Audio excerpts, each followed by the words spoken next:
हमारे पास थर्मामीटर है, इससे ही कंपोस्ट की डेंसिटी ही कह सकते हैं या टेम्परेचर कह सकते हैं, वही जांची जाती है। तब हमें पता चल पाती है कि उसकी टेम्परेचर क्या है, टेम्परेचर क्या होती है, भूसा पकता है या नहीं, ये ध्यान थोड़ी देनी होती है ना यार। दोस्तों अभी देख सकते हैं कि हम एसी प्लांट मशरूम फार्म पे आए हुए हैं और यहाँ पे एसी फार्म अभी आपको दिखा नहीं रहे हैं, मशरूम चेम्बर आपको दिखा नहीं रहे हैं। पहले उससे मुख्य इंग्रेडिएंट यानी कंपोस्ट के बारे में हम आपको बताएंगे, दिखाएंगे और इनसे हम भैया से बात कराएंगे और किस तरीके से कंपोस्ट बनाई जाती है। क्योंकि मशरूम फार्म जब मशरूम की उत्पादन ली जाती है उससे पहले कंपोस्ट बनाई जाती है और उसमें कंपोस्ट में क्या क्या लगती है, कैसे लगती है, इसके बारे में पूरे हम डिटेल में जानेंगे और कैसे बनती है। और यहाँ पे एसी चेम्बर है और किस प्रक्रिया से यहाँ पे कंपोस्ट बनाई जाती है, लगभग इनसे हम पूरी जानकारी लेंगे। और यहाँ पे भूसा रखी गई है, पहले यहाँ से स्टार्ट करते हैं और फिर तक कंपोस्ट से लेकर हम मशरूम फार्म तक जाएंगे, जब तक जहाँ से हार्वेस्ट होती है। पहले हम जानते हैं इनसे भैया से किस तरीके से मशरूम यहाँ पे बनाई जाती है, भले कंपोस्ट बनाई जाती है। पहले नमस्कार भैया,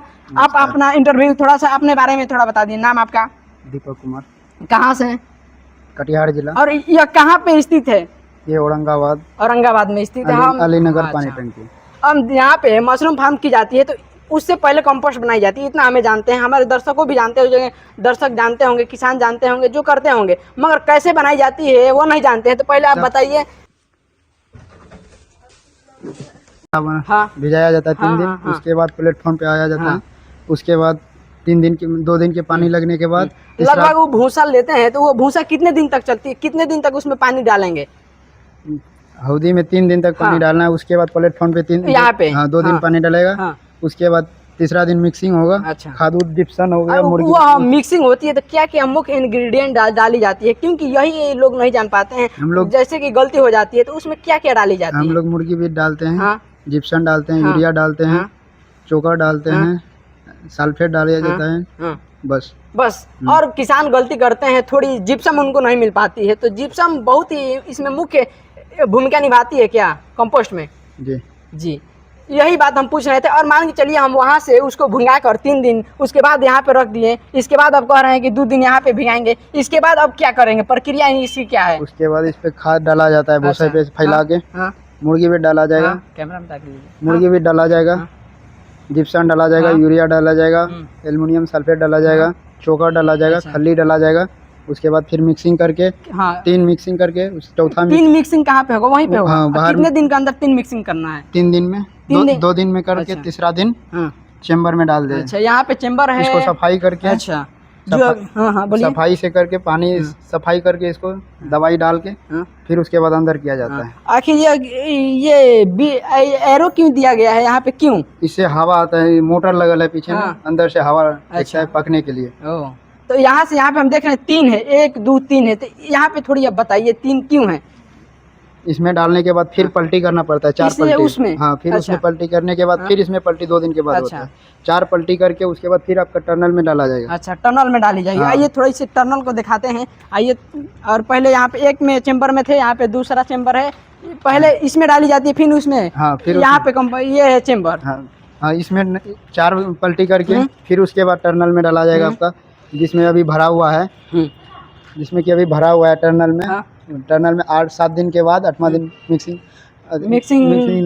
स्पोनिंग करा देते हैं। स्पोनिंग कराने में क्या क्या उस समय ध्यान देनी होती है? क्योंकि इसकी टेम्परेचर क्या होती है, भूसा पकता है या नहीं, ये ध्यान थोड़ी देनी होती है ना। जो यहाँ पे ले जाते हैं ना, उसका टेम्परेचर मिनिमम 80 से 75 के बीच में रहना यहाँ से दूसरे टनल से 80-75 यही टेम्परेचर रहना चाहिए। उसके बाद जो चौथा मिक्स लास्ट करके उसके बाद डाले जाते हैं टर्नल में, तो 65, 68, 70 रहना चाहिए टेम्परेचर। अरे टेम्परेचर नापते किससे है? थोड़ी थर्मामीटर है। अच्छा, थर्मामीटर, वही तो, नहीं तो किसान नहीं जान पाते हैं। यही है थर्मामीटर। ये देख लीजिए, यहाँ पे देख सकते हैं कि हमारे पास थर्मामीटर है, इससे ही कंपोस्ट चेक किया जाता है। कंपोस्ट की डेंसिटी ही कह सकते हैं या टेम्परेचर कह सकते हैं, वही जांची जाती है। तब हमें पता चल पाती है कि उसकी टेम्परेचर क्या है।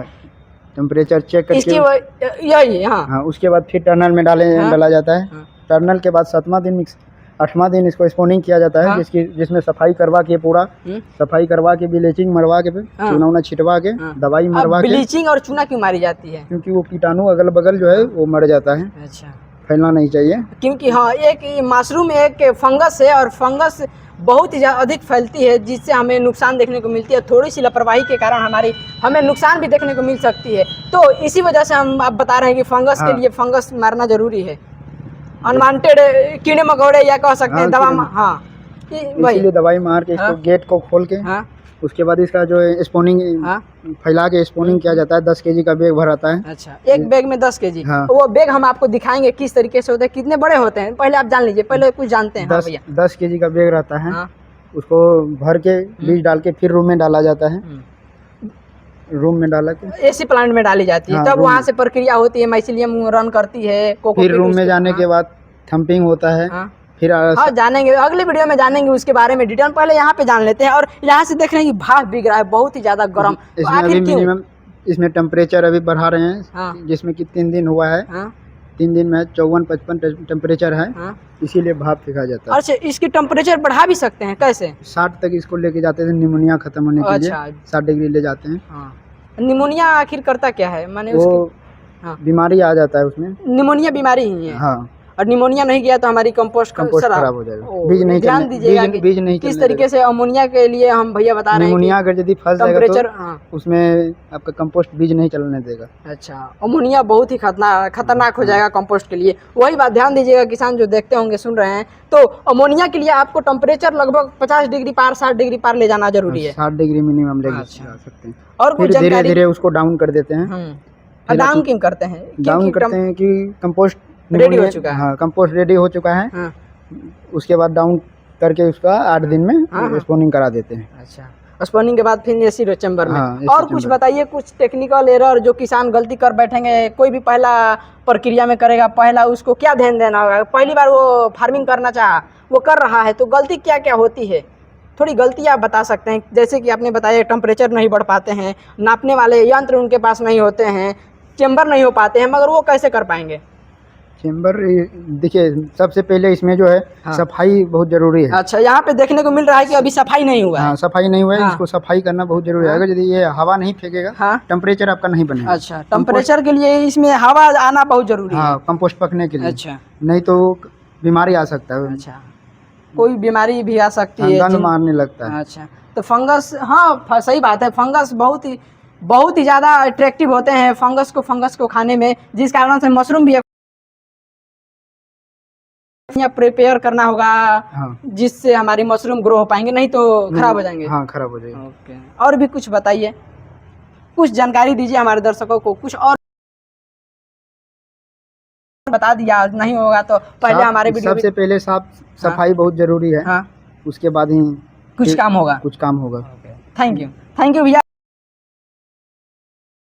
वीडियो के माध्यम से आप जानकर सीख गए किस तरीके से यहाँ पे कंपोस्ट बनाई जाती है। कंपोस्ट की यह डिटेल वीडियो है, और इसके बारे में हम अगले वीडियो में वगैरह और भी कुछ जानकारी देंगे, क्योंकि यह वीडियो बड़ा हो जाएगा, जिस कारण से हम इस वीडियो को इसी टॉपिक के अंदर हम बंद कर